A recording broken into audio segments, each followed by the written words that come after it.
Hi there, welcome back to Ninja Essentials on MFF TV. Today, we're going to learn about squatting. Squatting is a primary human movement. It's important to note that if you can't take a shit in the woods when you're wasted, you're totally fucked up. But don't worry, because today, I'm going to teach you the secrets to doing a good squat. Here's the deal. A lot of people have lost the ability to do a squat because we live in modern times. That means we spend a lot of time sitting in chairs, riding on subways, and jerking off to online porn. It's important to be able to squat because every day you do have to sit down, get up, you are going to the toilet, and if you can't do that, it does stand to reason over time, you're going to wear down your spine if you can't keep all this shit neutral. Now, there are a lot of people that are even smarter than me that suggest it's actually a biomarker. If you can't squat below parallel, then you're really at a risk for injury. And whether that's true or not, I think the one thing we can all agree on is if your squat looks like a melting candle, you're fucked up. So let's start at the very beginning. A very good place to start. When you're getting set up for the squat, the first thing we need to figure out is the stance of your feet. And this is highly individual. For most people, we recommend starting with the feet about shoulder width apart and straight-ish. Much like MFF trainers Brian Patrick Murphy and Kyle Langworthy. Straight-ish. So it's important to know that although generally speaking we want to start about shoulder width, everyone's individual. Because of your body makeup, you might need to go a little bit narrower or a little bit further apart. Based on your anthropometry, which is a fancy fucking term, which basically means how long your bones are, some of you might need to go a little bit wider. I myself have the ribcage of an 8-year-old girl and the femurs of a showgirl. So when I squat, I actually have to go out to New Jersey with my butt to get down there. So I need to go a little bit wider. Furthermore, some people are a little bit on the tight side, which just means they need to do some soft tissue mobility work. I'm going to give you some of that in a second. And it's also worth noting, different people actually have different structures of their pelvis. So based on your ethnic lineage, you might not be able to really drop it like it's hot without fucking yourself up. Really open up your hips. It's worth knowing a baby doesn't learn how to squat by walking to a squat rack, unracking a barbell 400 plus pounds, and then squatting. Babies find their squat from the bottom up, and today, that's what we're gonna do. Check it. Hello again. You're going to drop your hips ideally below your knees if you can, and then using a lightish kettlebell, you're going to scoop it up in front of you and drive your knees open. Now, from here, I want to get tall through the chest, and I once again want to find my elegant boner spine. Here's an example of what it should look like, unless you're trying to make your spine explode. And here's an example of what it should look like. Now be patient. If you can't drop it like it's hot right outside the gate, you might need to work on this for a little while. In addition to doing this stretch, gently rocking back and forth, you might benefit from some dedicated soft tissue work on the fronts of the hips, inside the thighs, and along the hips and the back of the thighs. In addition to gentle prying motion side to side, another thing you can do down here is just kind of jerk off that bell just a little bit, rock it back and forth. As you do this, it's really important to note, see where my knees are? A lot of people have a tendency to get the knees too low or sit on them, and that's not at all what we're doing. Very specifically, you want to take your elbow right there and drive that knee open. And if you're doing it right, you're going to feel a big ass stretch inside the groin. Now, before we start getting into doing squats themselves, I do want to talk just a little bit more about foot position. A lot of people get really intense about how far the feet should be toed out. In my opinion, I think you should start with the feet straight-ish, knowing that they might wing out a little bit. Here's the deal. You don't want the feet absolutely forward, but you don't want them getting out too far. The main thing to know is at no point should the pinky toe be out past the knee. So check it.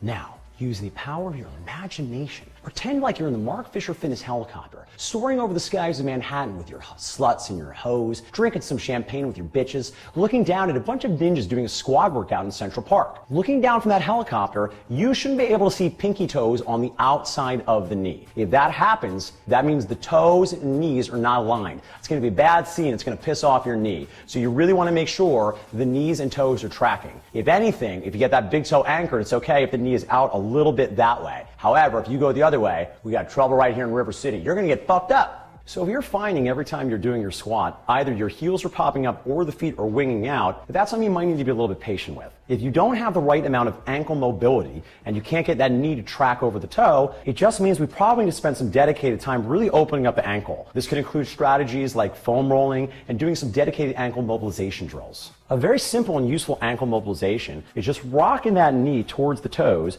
but not letting the heel pop out, the foot wing out, or the arch cave. So you want to get that in position and just gently open up that range of motion. As you'll see from here, because that's kind of a squat, if I don't have a lot of mobility there, I only really have two options. One, the heel's going to pop up, that's no bueno. Or dos, the foot's going to wing out to the side so the body can create that range of motion. And again, that's a good strategy if you're in the woods and perhaps you've lost a leg and you need to get away from a lion. However, if you do this repeatedly throughout life, you're going to get fucked up. So it's really important to make sure we've got the sufficient range of motion in the ankle if we want to be able to squat properly. So now that we've spent some time really opening up Oprah's vajayjay, we're ready to start trying some squats. The very first variation that we love to do in the Ninja Clubhouse is something called a goblet squat. Goblet is kind of a weird name. It gets its name because you're holding a weight in front of your body. If you do this with a dumbbell, traditionally, you'll hold it like this, like a chalice or a holy grail. At the Ninja Clubhouse, we generally tend to prefer starting with a kettlebell, which we'll hold in front of our chest like so. I want to be very clear, you don't want to load this very, very heavy. We're not loading this movement right now to resist the squat and make it harder. We're loading it to assist the squat. Ideally, if you load this properly, it's going to make the squat a little bit easier by providing you a little bit of a counterbalance and helping the body reactively turn on the core so that you don't melt like a candle when you lower down.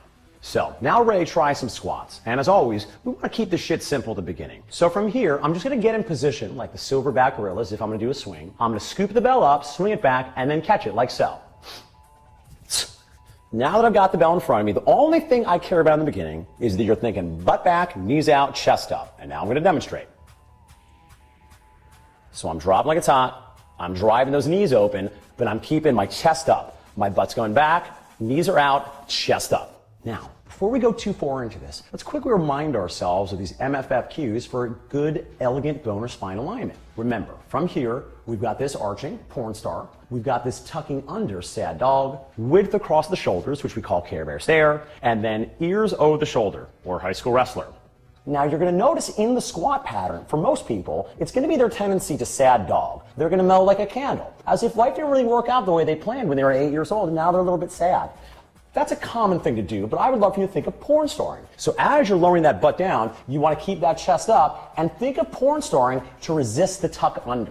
Now, as you're lowering down, ideally, you want to get the hips below the knees if you can. My elbows go in the same spot on my knees. And you'll notice at the very bottom, my pelvis isn't tucking under. It's very important that you keep your delicious chocolate brown star to yourself. Now, as I lower down here, watch a good example of what I should do. I'm taking long through the spine, my elbows are coming down to my knees, and then I come up to standing, finishing through with my hips. Here's another good one.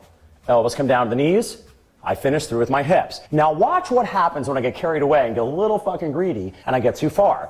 Notice I lower down here, my back rounds and my pelvis tucks under. And I feel like I'm dropping it like it's hot, but in fact, I'm just being really slutty with my chocolate brown star and sharing my anus to the front of the room. Remember, we want to make sure we keep that elegant boner spine. So if you get down in that bottom position and your pelvis tucks under into sad dog, not only are you sharing your anus with the front of the room, but you're actually rounding the low spine. And in time, that's going to piss off your spine. So make sure when you're squatting, as you lower down, you porn star as much as you need to prevent that pelvis from tucking under so your spine stays happy and bonerific. So that concludes your very first day with a squat. You did really well. So your assignment between now and the next Ninja Essentials, when I'll teach you the more advanced tricks, is to just work on that squat pattern. Specifically, I want you to pay attention to really opening up the muscles of the hips and working on that squat stretch. And if you get a chance to do some squats, I want you focusing, for now, only on butt back, knees out, chest up. And then the next time we meet, I'm going to show you some super advanced Jedi tricks, and we're going to get the fuck after it. I'll catch you next time. And don't forget to subscribe to MFF TV. Don't miss out on any of the knowledge bombs or any of the sexy dance parties. Speaking of...